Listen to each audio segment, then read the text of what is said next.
close enough? Yeah, that's about where we wanted it.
Well, we're on the ground.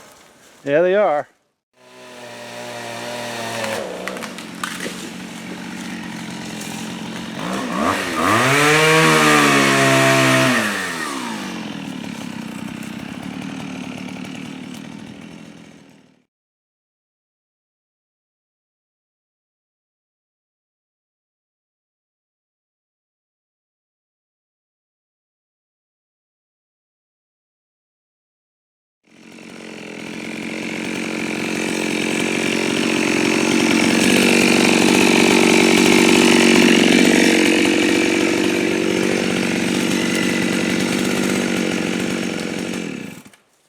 Smooth run a little soft. I actually use that a lot. Yeah.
out of gas, Bob. Yes, I am. Wow. I didn't fill it up. What do we got on this porch right here? Metal saws. Classic metal. Heavy metal. I don't know about heavy metal. They're not that heavy. No, they're not. I could be wrong. I'm not sure about this date, but I think, that the Husky 61s and the 162s came out like 78, 79. Yes. And I don't think Jonsered got one till like 82, 83. So So that's when those red saws began. And there was some overlap. I do know the 70 definitely sold well into to the 630s and 625s, and then eventually the 670, came out, and they stopped the 70E. So when did the 70E start being sold? Mid 70s? I'm not sure. We'll have to dig really that not. up. Yeah, Okay. there has to be a little. I don't want to guess. I'm not sure what year they came out. I think 77 to 79 in that range.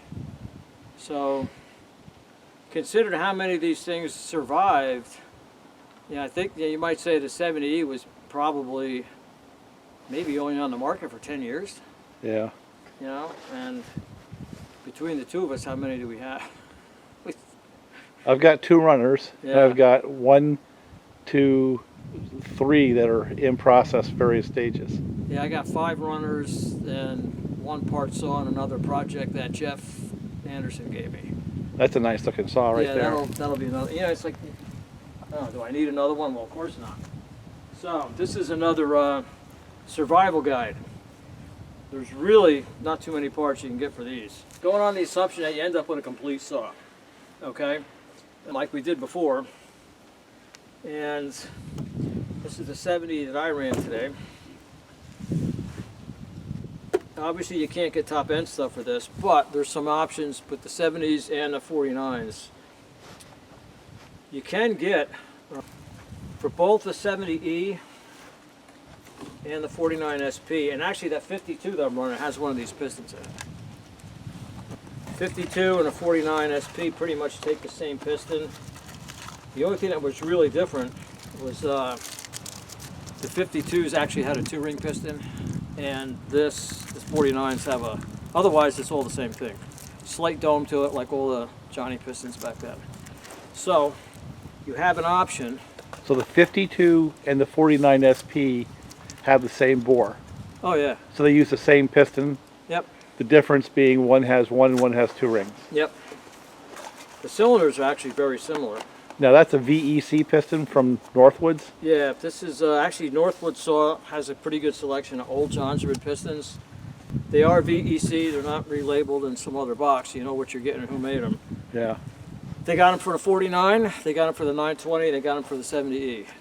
So basically the strategy would be to take a cylinder and hone it and then get a VEC piston from Northwoods. Yep. And that's how you deal with the top end parts, and they seem to work good enough. Oh yeah, well that's like I said, this thing, that was white, and that cylinder was a mess. It was kind of like, well, we'll take a shot at it. So it's the guy's name is Sal. He's a good dude. Northwood saw. He's actually just across the river in Dutchess County. Okay. Does he have a website or anything? Yeah, northwoodsaw.com. Okay. 1S. Yeah, 44 millimeter. If you don't actually need the piston, say you just want to put a ring in it, okay? It's the same 44 millimeter ring that goes into the early 350s, or maybe like a 525 John, or just a basic 1.5 millimeter ring. So they still make those. You can still get them from a lot of different places. There's not too much else. Carb Kids fuel lines.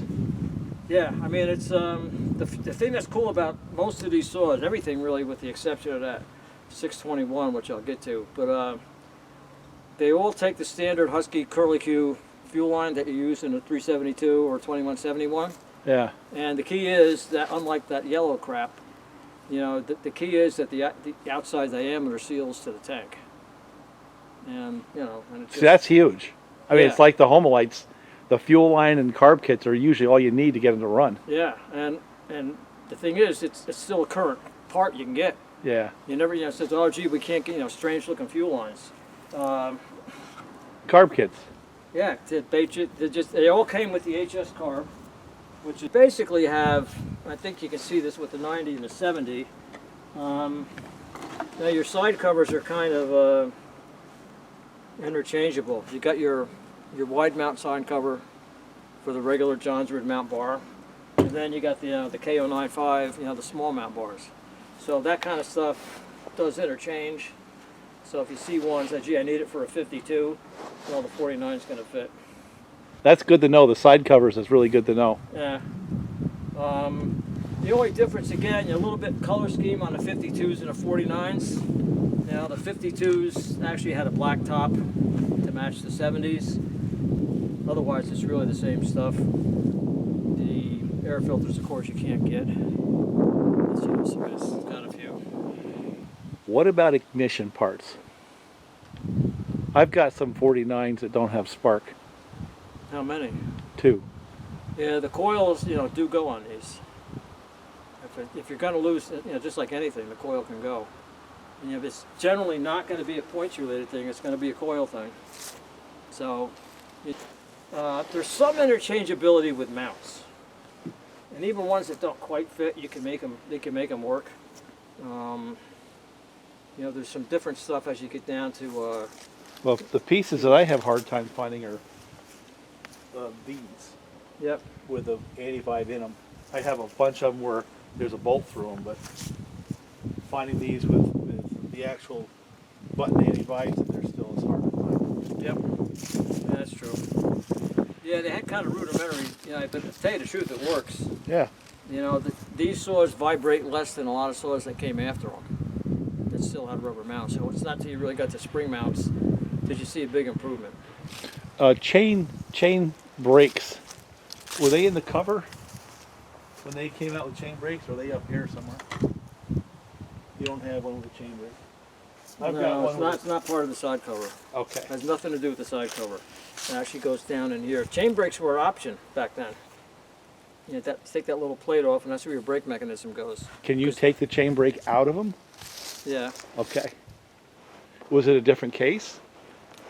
I don't think so. So you can button them up and make them look nice if you have one that has a chain brake. Yeah, if you ought to put a chain brake from a dead saw to a live saw.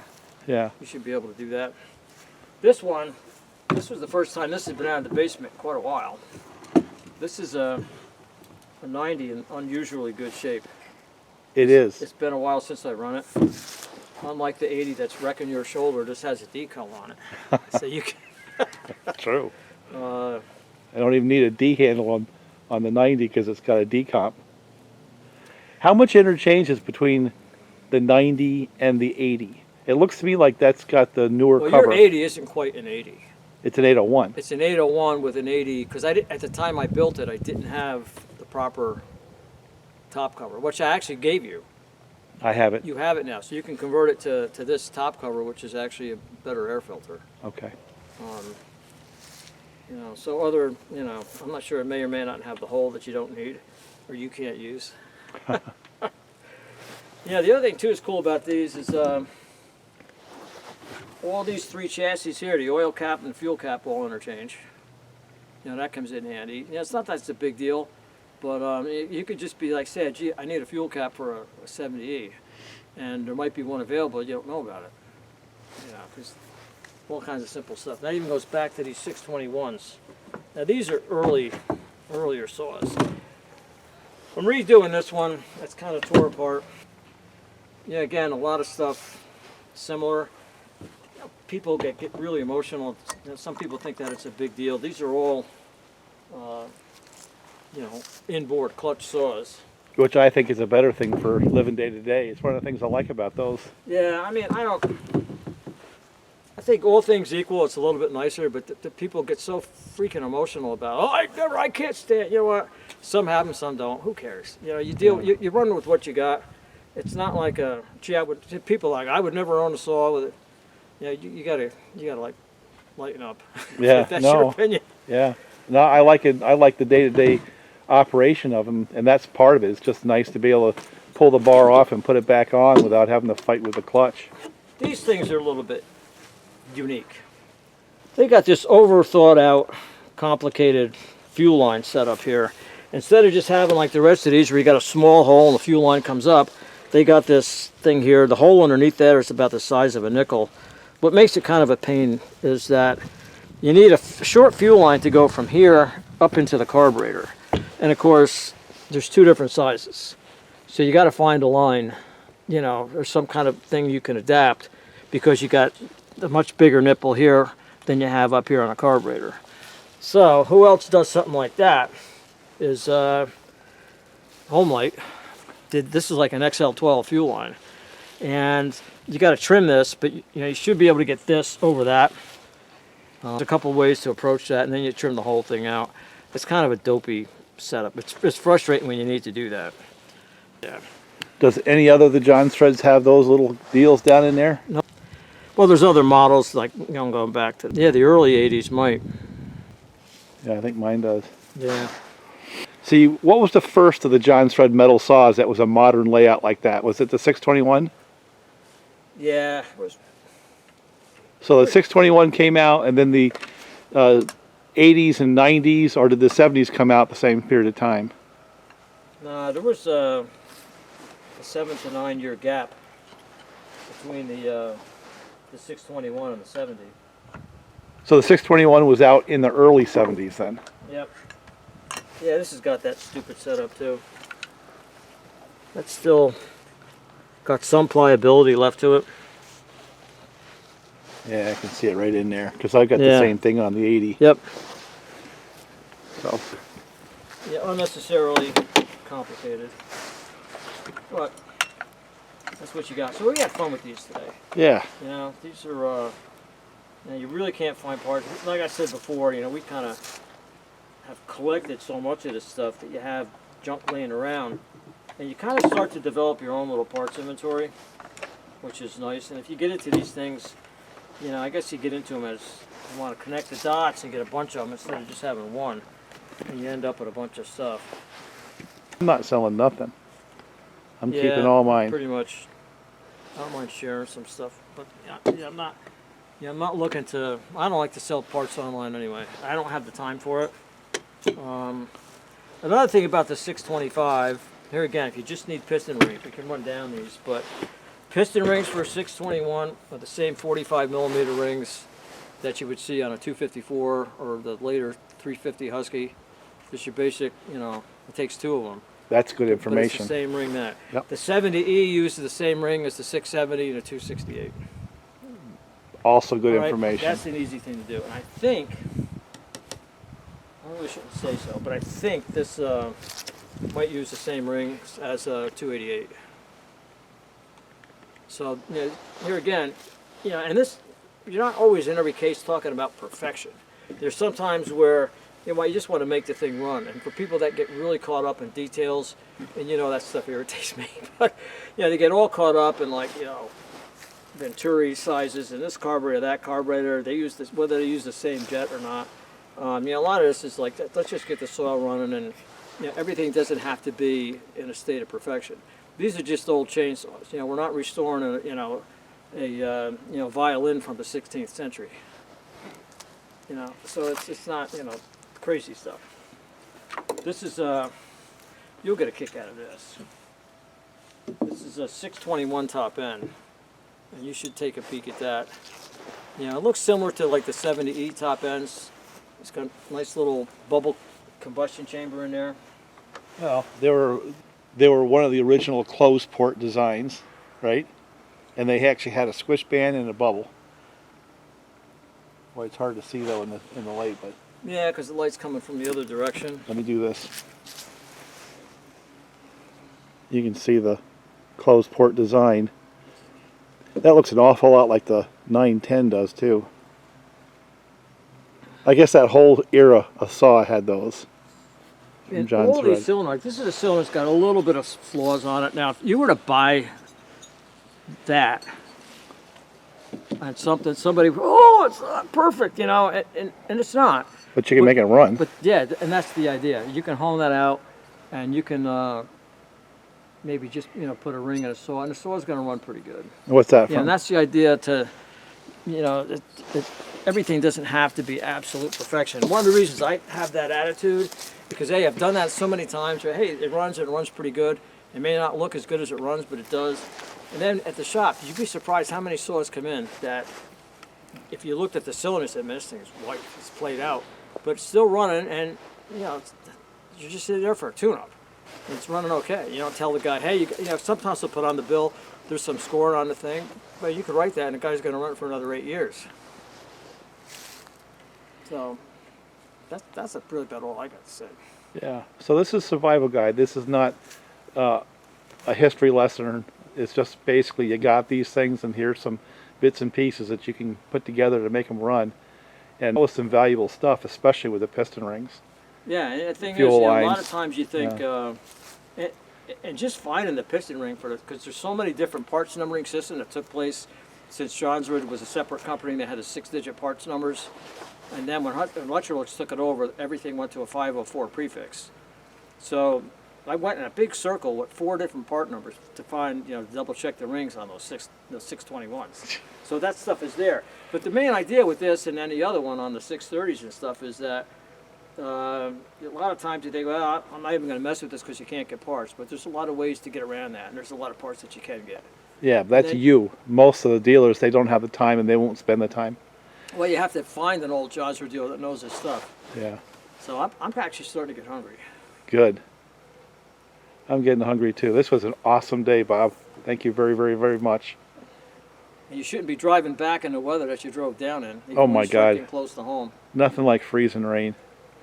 So I guess I'll wrap this one up and put together a couple of videos. This was an awesome day, and that's some gold information right there in order to get these things going. Because like the Homelites, like I said before, my personal experience, fuel line, spark plug, carb kit, maybe a hole in a ring, you got to run and saw right there.